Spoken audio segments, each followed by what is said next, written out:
Você sabia que a Microsoft está convertendo seus investimentos em inteligência artificial em um dos maiores motores de crescimento da sua história?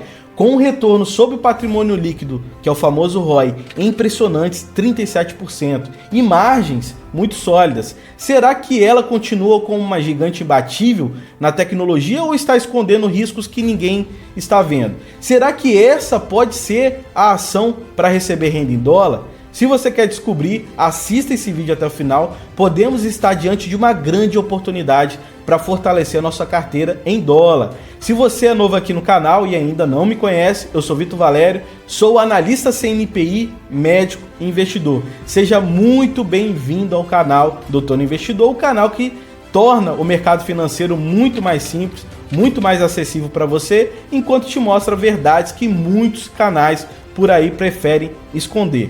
Agora, antes de a gente começar a falar aqui da Microsoft, um breve aviso aqui. Mesmo sendo um analista CNPI certificado, meu objetivo aqui não é dizer o que você deve ou não comprar. A ideia é te ajudar a entender esse ativo de forma mais descomplicada para que você possa tomar suas próprias decisões de investimento com mais segurança. Todas as informações que eu vou compartilhar aqui são baseadas nos últimos dados disponíveis pela Microsoft lá no site de RI dela e tem fins apenas educativos. Invista sempre com responsabilidade. Então bora analisar a Microsoft. Bom, o primeiro passo é entender onde a empresa ganha dinheiro nesse momento. Então vamos aqui para o tablet. Então vamos lá, vamos falar aqui agora como é que a empresa ganha dinheiro. Nesse momento não estou aparecendo na tela, porque quando eu estava editando aqui, eu percebi que faltou essa parte da gravação. Por algum motivo teve erro na gravação, e aí eu estou gravando agora de novo. Mas daqui a pouco já vai voltar ao normal. Só nessa partezinha aqui que eu não estou aparecendo na tela. Ó, primeira coisa, em relação às receitas, tem esse setor aqui de nuvem e serviços relacionados, e aí a gente vê essa questão da Azure, que é uma plataforma de nuvem da Microsoft, que ela está investindo muito nesse momento, nesse setor aqui. E quem são os concorrentes dela nesse setor? Tem essa questão aqui da Amazon Web Services e também tem o Google Cloud. Então, diretamente compete com a Azure. E a gente vai ver durante esse vídeo aqui sobre essa questão da receita da Azure, que a empresa está investindo demais nesse setor, esperando um alto crescimento. Outro setor, Office 360 comercial, então soluções de produtividade baseado na nuvem, incluindo o Office 365. Eu não sei se você já acessou isso daqui, mas é muito comum nas empresas acessarem. Por exemplo, eu dou aula em uma faculdade que utiliza esse Office 365 como forma de comunicação de e-mail, como forma de utilização do Word e todo o pacote Office dentro ali da nuvem. Também tem o setor de LinkedIn, talvez você nem sabia, mas a LinkedIn também foi adquirida aqui pela Microsoft. É uma rede social profissional e gerou receitas consideráveis por meio de uma assinatura premium e serviço de publicidade e recrutamento. Outra questão que a empresa atua, essa parte que você provavelmente já deve saber, é sobre o Windows. Isso aqui é muito famoso e a maioria das pessoas só sabe... imagina que a Microsoft só está atuando nessa parte, mas a empresa tem outras partes aqui. Na parte do Windows, tem vendas de licenças do sistema operacional, especialmente no mercado corporativo, tá? E é uma fonte de receita tradicional da empresa. As receitas incluem licenças comerciais e produtos como Windows Server.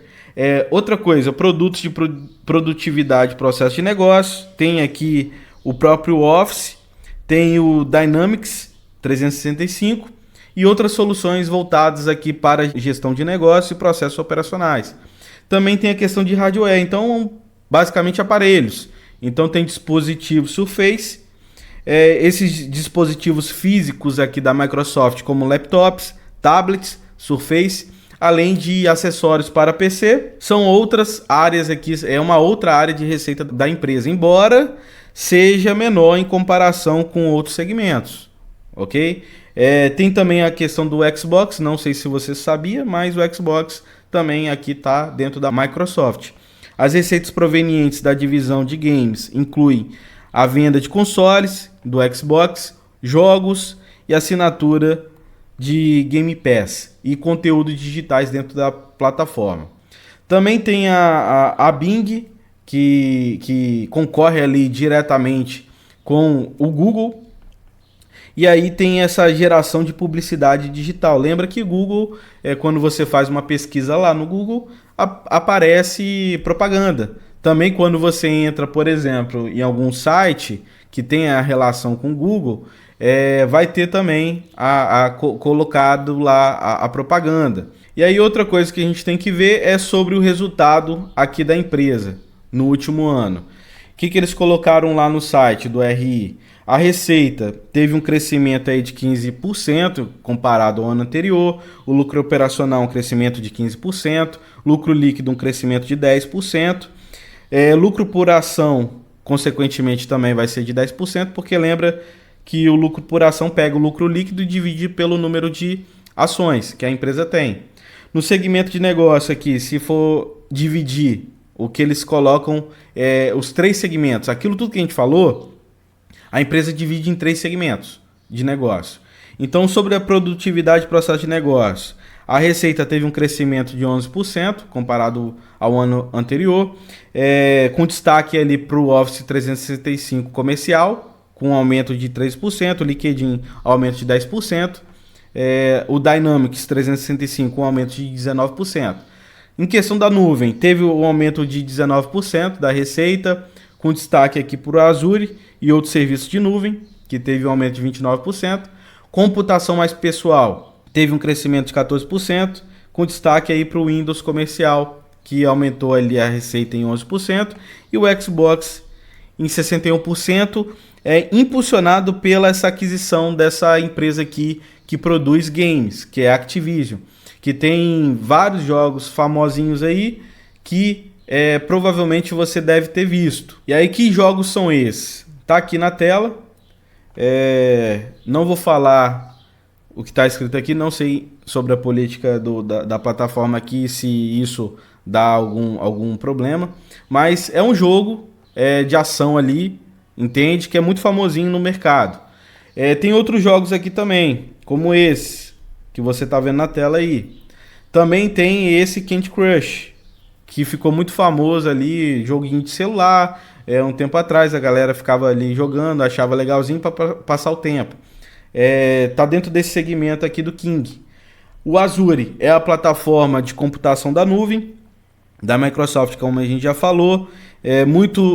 Aqui a gente tem um case aqui voltado, por exemplo, para ferramenta para desenvolvedores e empresas, onde a gente vai conectar, por exemplo, inteligência artificial aqui dentro.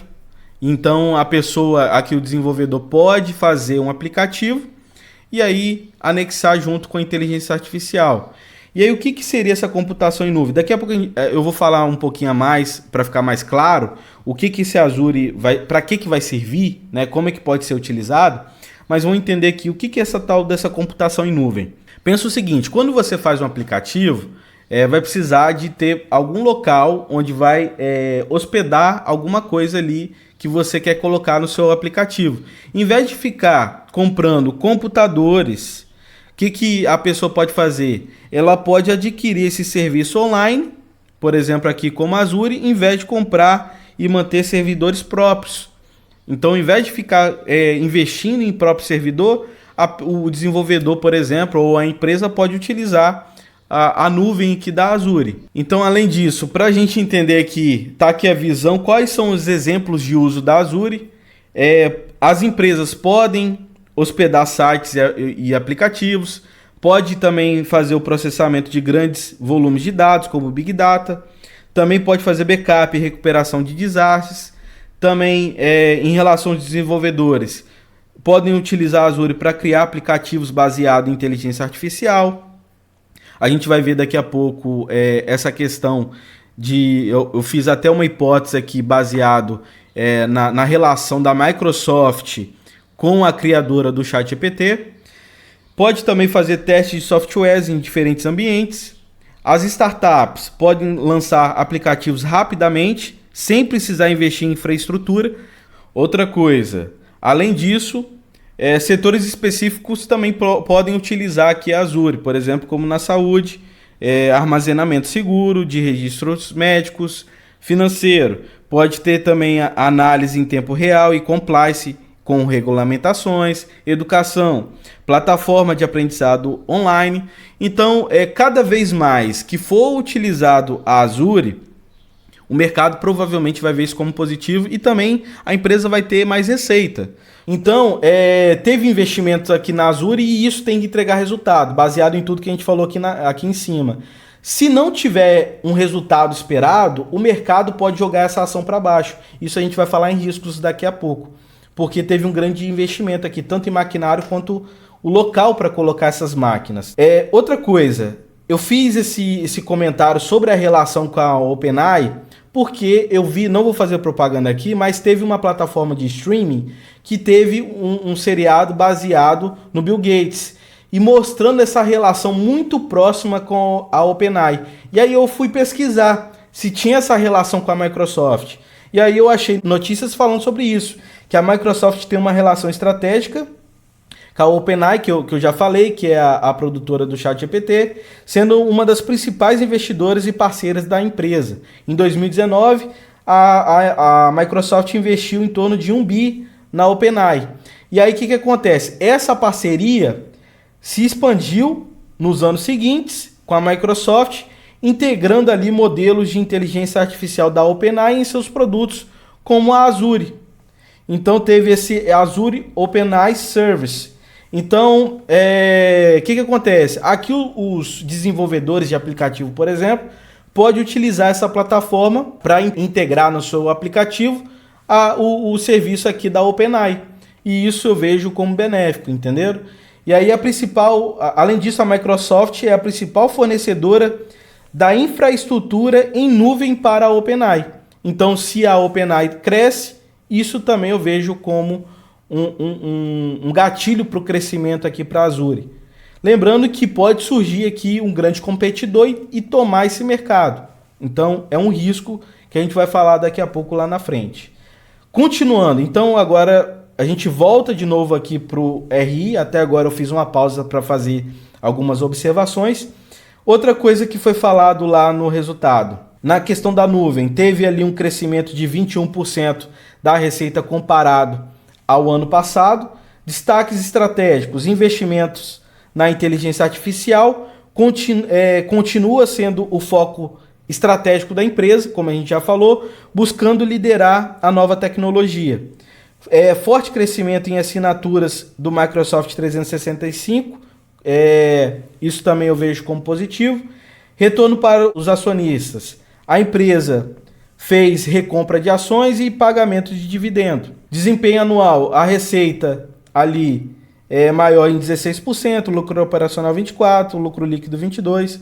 A gente viu já que teve esse crescimento desses setores. E aí, outra coisa importante é que a gestão fez alguns comentários aqui nessa call. Eles fizeram uma call e deixaram lá no RI, no site do RI.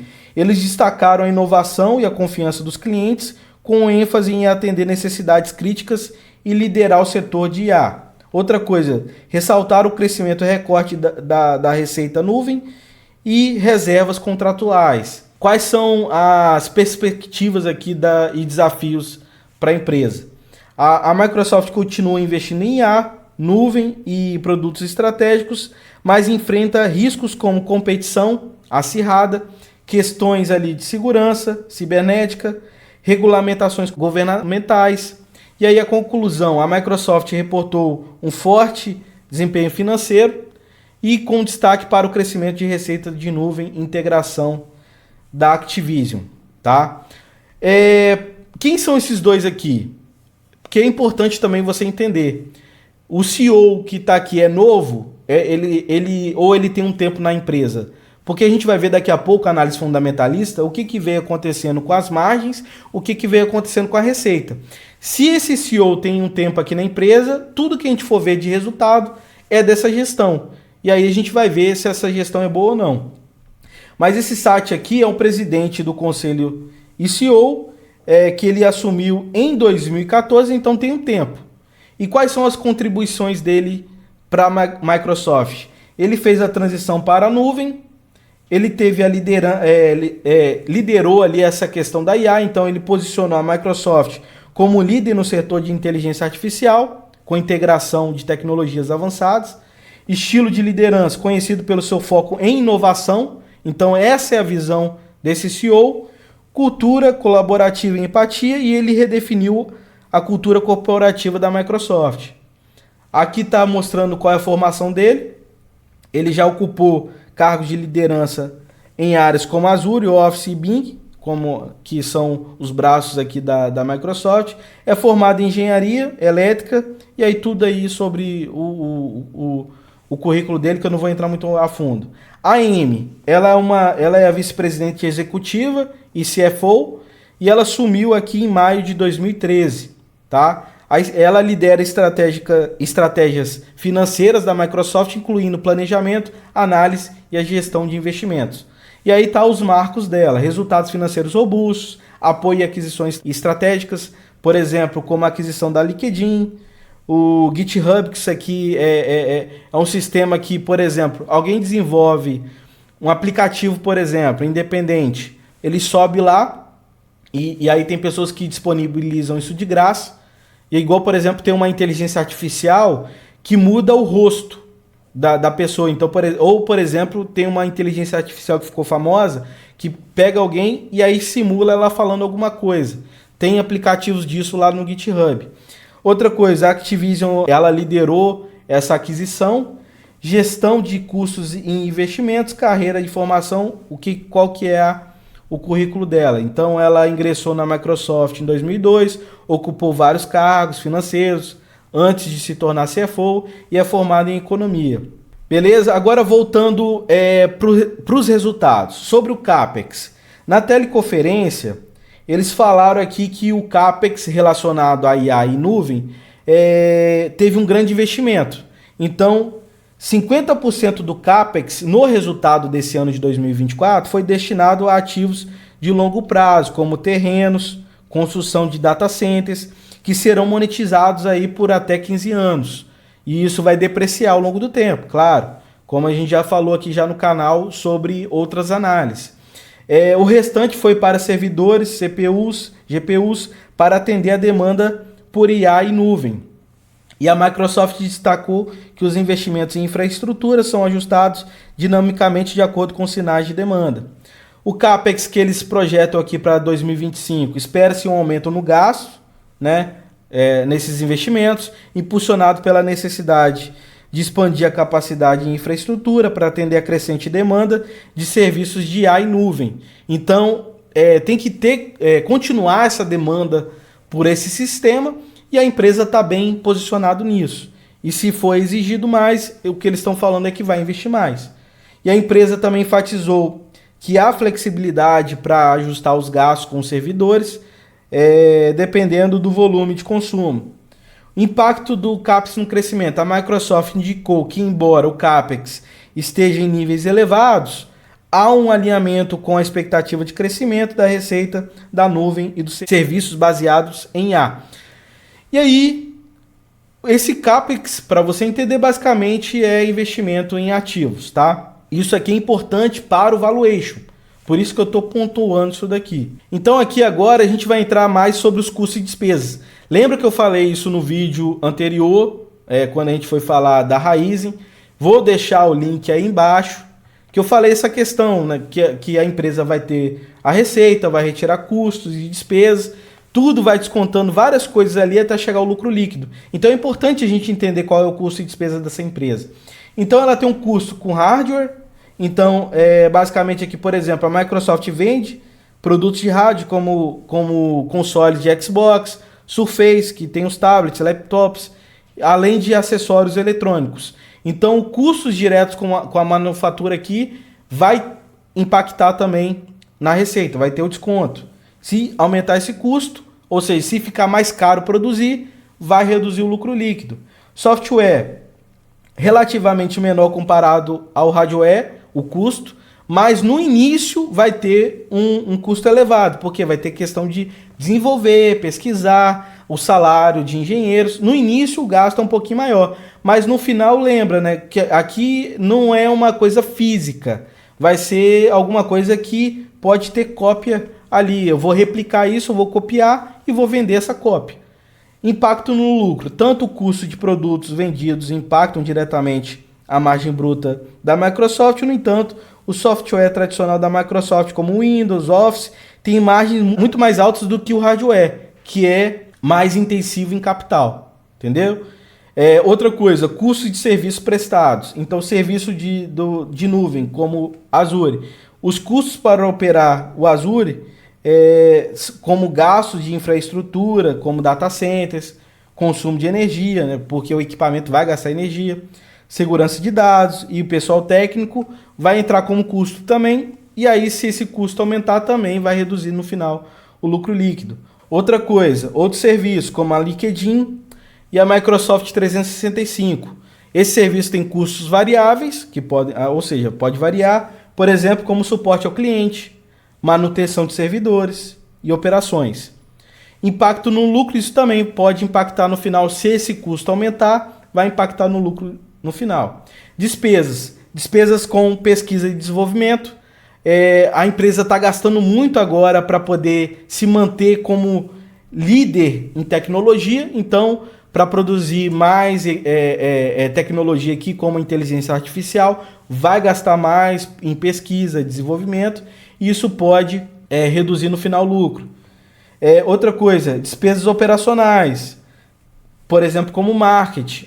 A Microsoft investe consideravelmente em marketing, e se ela gasta muito, perde a mão ali, vai reduzir também o lucro no final. Então, é importante a gente entender quais são os custos e despesas. Outra coisa que eu percebi, que a empresa está tendo uma imobilização do PL aumentando. O que significa isso? O que é um ativo imobilizado? Um exemplo muito claro aqui para você entender: uma casa, ele é imobilizado. Então, transformar uma casa em dinheiro é um pouco difícil, ou seja, é um ativo que não é líquido. A liquidez dele, ou seja, a capacidade de transformar em dinheiro, é um pouco difícil. Então, a imobilização do PL vai medir isso, ver se está com muito ativo físico, por exemplo, como data centers, estruturas onde vai colocar esse data center, como terreno, por exemplo. Ou seja, do que a empresa tem aqui de patrimônio líquido, o quanto que está nesses ativos. Nesse momento, 86%. E a empresa está aumentando isso. Então, isso aqui dificulta no final a liquidez da empresa, tá? Agora, a gente vai falar sobre a análise fundamentalista. Sobre a análise fundamentalista, eu retirei os inputs, ou seja, as informações de DRE, balanço patrimonial e demonstrativo de fluxo de caixa do Morningstar para facilitar os meus cálculos. E aí eu joguei esses inputs, ou seja, a entrada de informações, para tirar outputs, ou seja, saída de informações. E aí a gente vê que a empresa está tendo uma receita crescente, isso é um ponto muito positivo.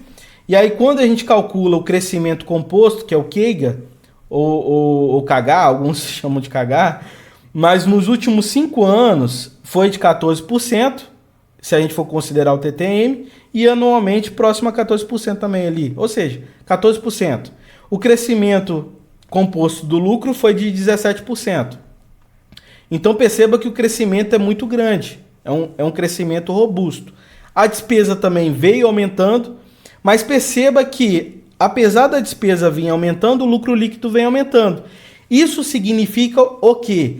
Que apesar dos custos e despesas aumentarem, a proporção em relação ao que a receita cresce é menor. Ou seja, a receita cresce muito mais do que o custo e a despesa. Ou seja, deixa lucro.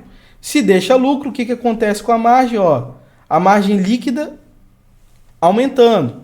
O ROI teve uma leve queda aqui nos últimos 2 anos, e aí é um ponto que pode trazer alarme para o mercado. Mas é um ROI na casa dos 37% mais ou menos, que a gente vai ver daqui a pouco. Então é um ROI muito bom, tá? Margem bruta boa, margem operacional boa e margem líquida muito boa da empresa. E aqui, outra coisa é na análise, isso aqui é análise vertical, onde a gente vai comparar qual é o peso do custo em relação à receita. Nesse momento, o custo da empresa representa 30%, então caiu um pouco nos últimos 12 meses, mas sempre está um pouco acima de 30%. Eu não considero muito alto porque está deixando boa margem, tá? Sobre a questão de despesas.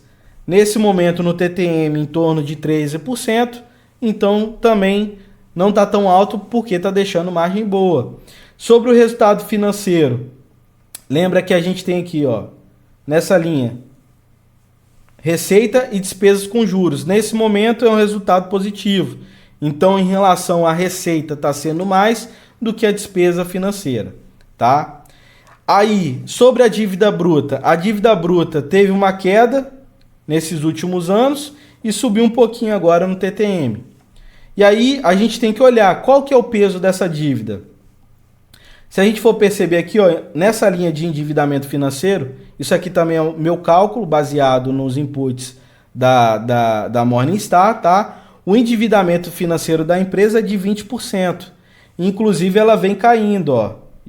Perceba aqui, ó, 2021 era 32%, 22%, 26%, 23% em torno de 22%. Ou seja, aqui eu tô falando do número redondo, tá? Tem uns quebradinhos aí que você tá vendo na tela. Mas basicamente ela vem reduzindo o seu endividamento. Isso eu vejo como um ponto positivo. A maioria da sua dívida é de longo prazo, ó, nessa linha aqui de endividamento de longo prazo, 86% de dívida de longo prazo e em torno de 13% nos quebrados de dívida de curto prazo. Sobre a liquidez, aqui é um problema essa queda de liquidez.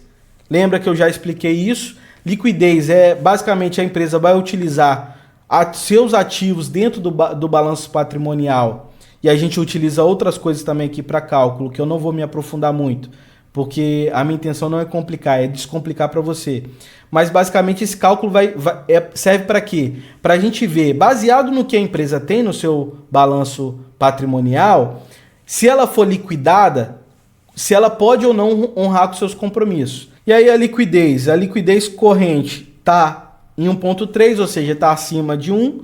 A liquidez seca, que é a liquidez igual à liquidez corrente, só que tirando o estoque, como a empresa tem pouco estoque, está investindo mais ali em questão de tecnologia, apesar de estar com um ativo imobilizado muito alto ali, a empresa é muito de tecnologia, entendeu? Então a quantidade que ela tem de estoque de produtos é um pouco menor.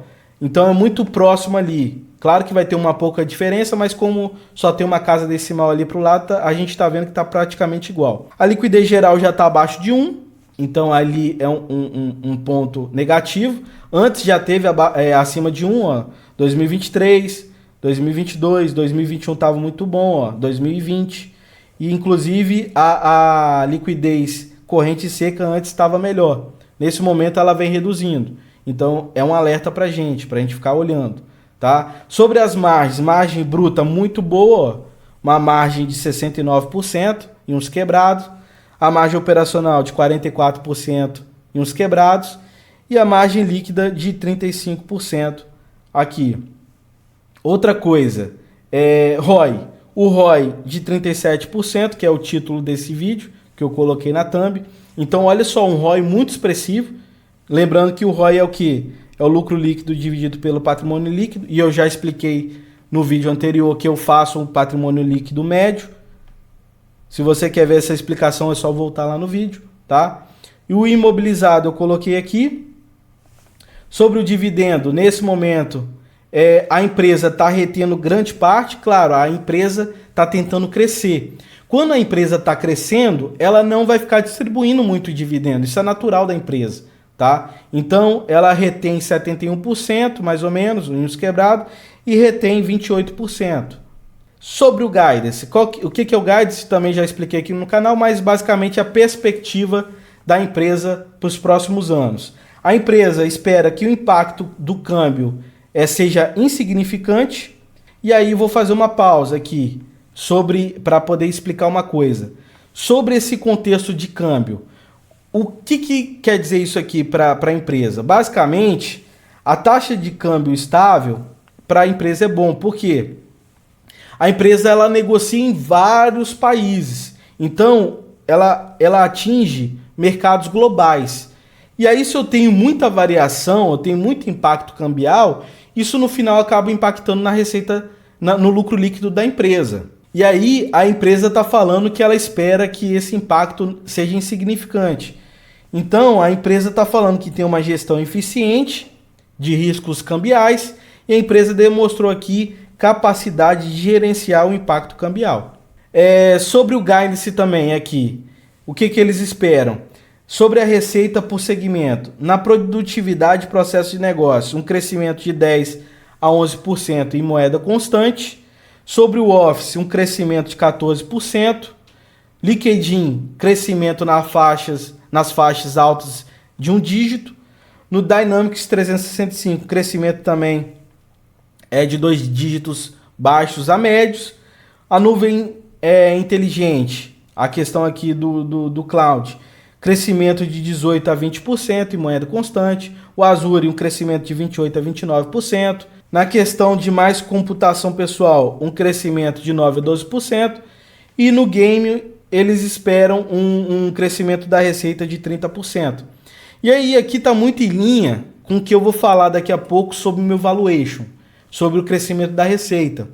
Eu fiz 2 cenários, onde eu fiz um cenário onde tem um crescimento, eu peguei o menor crescimento nos últimos 5 anos e também estou pegando aqui essa projeção. E aí, em média, a gente percebe que a média dos crescimentos ali está em torno de 10%.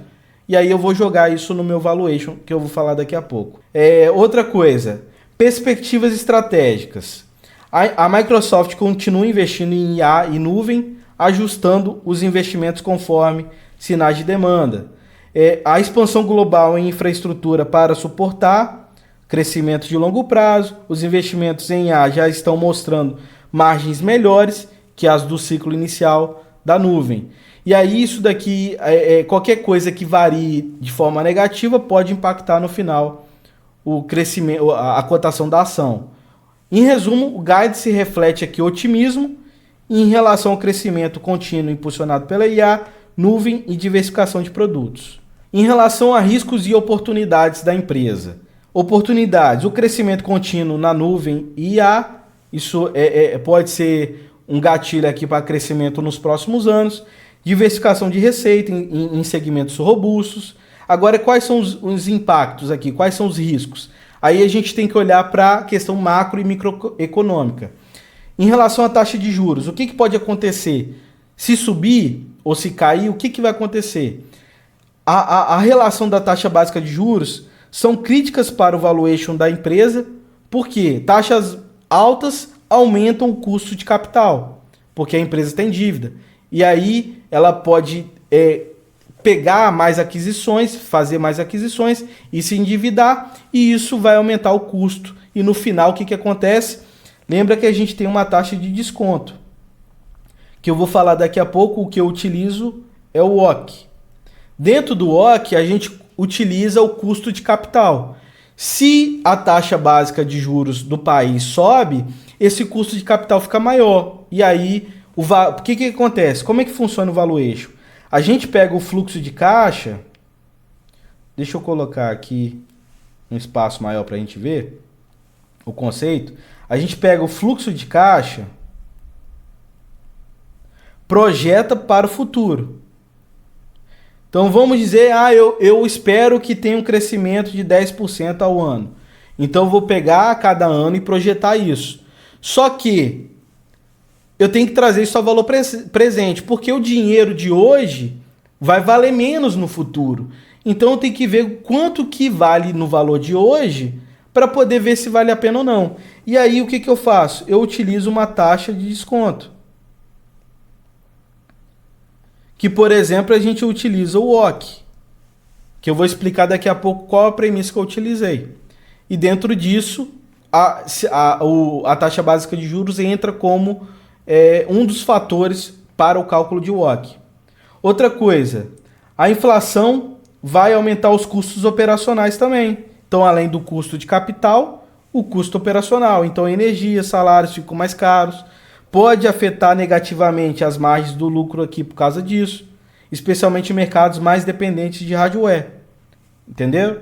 Outra coisa, PIB global. Lembra que a empresa está espalhada em todo o mundo aqui. Então, uma empresa global depende de crescimento econômico para expandir sua base de clientes, em segmentos, por exemplo, como Azure e produtos corporativos. Um PIB em desaceleração pode reduzir a demanda. Taxa de câmbio. A Microsoft gera uma parte significativa de sua renda fora dos Estados Unidos, como a gente já falou. Flutuações do dólar americano afetam a conversão de receitas internacionais. Em relação à microeconômica, inovação em tecnologia e crescimento da Azure. Qual vai ser o impacto aqui? O desempenho da Azure está diretamente ligado à capacidade da Microsoft convencer as pessoas de utilizarem e as empresas utilizarem a Azure.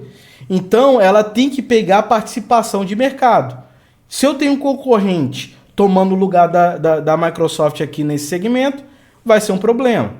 Outra coisa, como é uma empresa mais lucrativa, ela é muito lucrativa e muito grande, qualquer mudança nas margens de lucros e custos pode impactar diretamente o preço da ação. Os investidores podem ficar com medo e fazer o quê? Vender. Foi até o que aconteceu quando saiu a notícia ali que a Azure não estava entregando o que o mercado estava esperando, apesar de ter crescido. E a gente viu que cresceu, e aí a gente vai ver daqui a pouco que esse preço até voltou, não aos patamares anteriores, mas cresceu e saiu do valor mínimo lá quando a gente fez o valuation. Em relação à concorrência, empresas como a Apple e Google e a Amazon e várias startups inovadoras podem roubar a participação aqui dessa empresa também. Então, nesse momento, voltando aqui para mim, Vitor, certo, eu entendi e a gente entendeu aqui os números da empresa e como cada segmento da Microsoft contribuiu para o sucesso da empresa até aqui. E aí pode surgir uma pergunta: será que tudo isso está refletido no preço da ação? Será que a Microsoft está sendo negociada com um preço justo? Ou estamos diante de uma oportunidade que o mercado ainda não viu?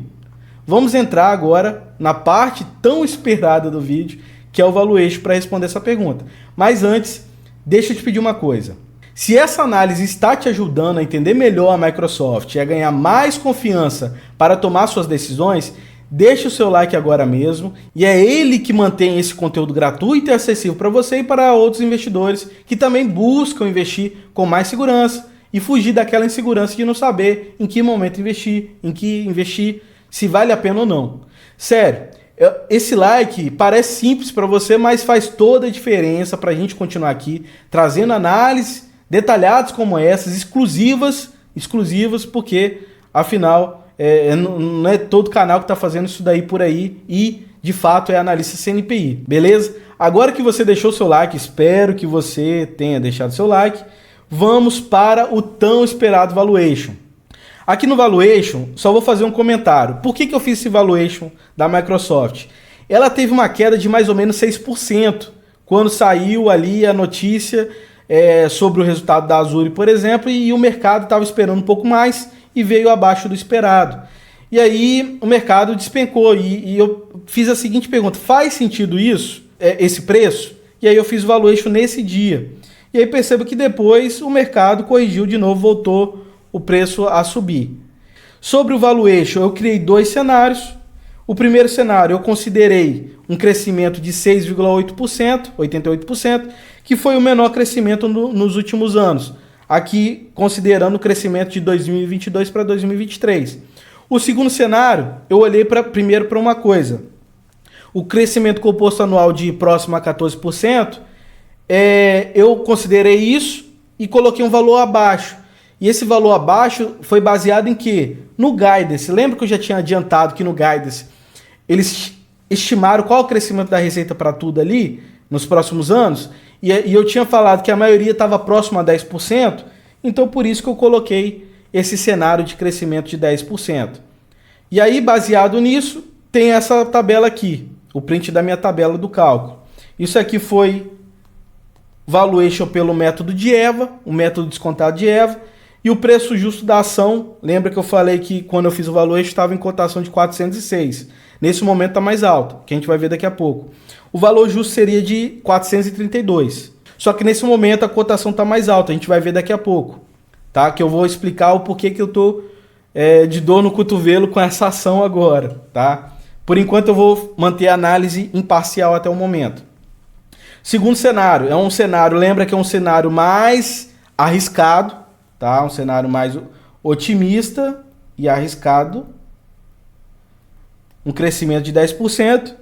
O valor justo seria de 504 dólares. E aí, eu fiz esse crescimento nos próximos 5 anos. Na perpetuidade, foi em relação ao PIB projetado, tá? Para os próximos anos. E aí, como eu sou análise CNPI, eu tenho que mostrar minhas premissas. Tá aparecendo aí na tela para vocês, eu expliquei a premissa do crescimento. A taxa do WOC está aparecendo aí também na tela, tudo detalhadinho. Voltando aqui para mim. E aí, nesse momento, você deve estar falando, meu Deus, Vitor, você mostrou um monte de número aí, eu não sei o que significa isso. Calma, eu tenho a obrigação de colocar para você, mas não significa que você tem que ficar sabendo, porque você não é analista. Então não fica se descabelando nesse momento, ok? Sobre as conclusões, minhas conclusões. Primeira coisa, a receita tem um CAGR de 14%, tem um crescimento ali saudável. Sobre os custos, vem aumentando, mas em relação à proporção à receita, ok, a receita está crescendo muito mais que o custo, então deixando boas margens. Despesa também vem aumentando, mas em proporção à receita também está controlado, deixando boas margens. O endividamento está de baixo para moderado, então isso é um ponto positivo.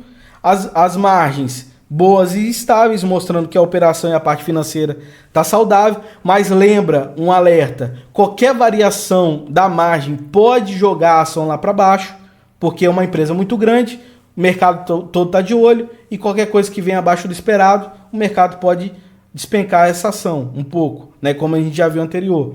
Ciclo de caixa, a empresa está tendo mais prazo nesse momento para pagar os seus credores, comparando com o que ela recebe, isso força menos o caixa. Isso é um ponto positivo. O ROI é ótimo, né? 37%. Inclusive, está na thumb desse vídeo.